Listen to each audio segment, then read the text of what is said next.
ዩቱበር ናቸው፣ ወጣቶች ናቸው። ፎሎ አርጉኝ፣ ላይክ አርጉ፣ ሼር አርጉ ቢሉ እኛ መልካም ሰዎች ነን። ሼር እናደርጋለን። ማድረግ ያለብን በሙሉ አድርገን እናሳድጋቸዋለን። ማንንም እንዳሳደግ ነው። መቼስ እኛንን የምናሳድጋቸው አርቲስቱንም ምኑንም እኛንን አግበስብሰን የምናመጣው ወደ ሚዲያ። እነዚህንም ማምጣት አያቅተንም እንደምንም ተያይዘን። ግን አልፎ ተርፎ ደሞዝ ደረሰ አልደረሰ ባባ ማዳም ደሞዝ ስጭኝ እናቴ ታማለች ብላችሁ ለእነዚህ ሰዎች ሶፋ መግዛት እንዴ! እናንተ የምን ማሽቃበጥ ነው? እናንተ መቀመጫ የሌላችሁ ለእሷ ሶፋ እሱ ስንል ባለፈው ልብስ እግዚአብሔርን ልብስ ደሞዝ ለካሜራማናችሁን ቅር እንዳይለው ብለን ገዛን። እሺ ብለን ዝም አልን።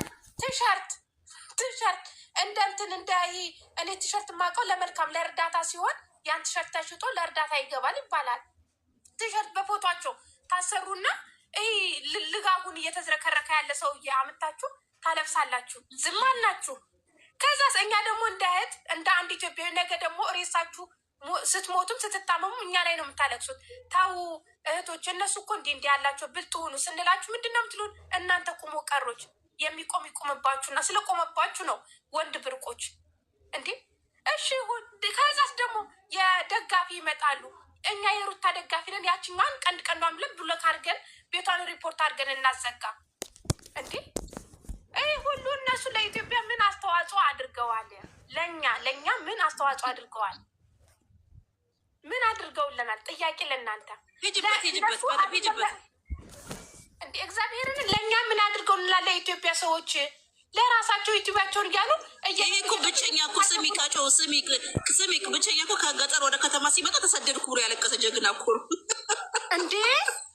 እግዚአብሔርን እናንተ እኮ በጣም የምታሳፍሩ ሰዎች መሆናችሁ የእነዚህ ደጋፊዎችን ነው የምመለከተው። የእነዚህ ደጋፊዎች በጣም የምታሳፍሩ መሆናችሁ የሚገባኝ እናንተ እግዚአብሔር ምስክሬ ነው። በወር እንጀራ በልታችሁ አታውቁም። ግን ደሞዜ አልደረሰም ከአንቺ አበድርኝና እኔ ያስገባልሻለሁ። ወላሂ ማርያምን አፈር ብሉ፣ አፈር አባታችሁ ብሉ። አሁን እናንተም እኮ ነገር እንደዚህ ሆንን ሀገር መግቢያ እባካችሁ ኢትዮጵያኖች እና መቼስ የፈረደባቸው ኤርትራኖችም ለእርዳታ እንጠራቸዋለን እኮ መሀል እናስገባቸዋለን ሲቸግረን እንዴ ምንድን ነው እንደዚህ ቅንዝ ፊቸሪንግ ትክክል በይ ሰው ግን ምን ሆኖ ነው ስቅስቅ ብሎ የመጣው? ምኑ ናቸው ነው?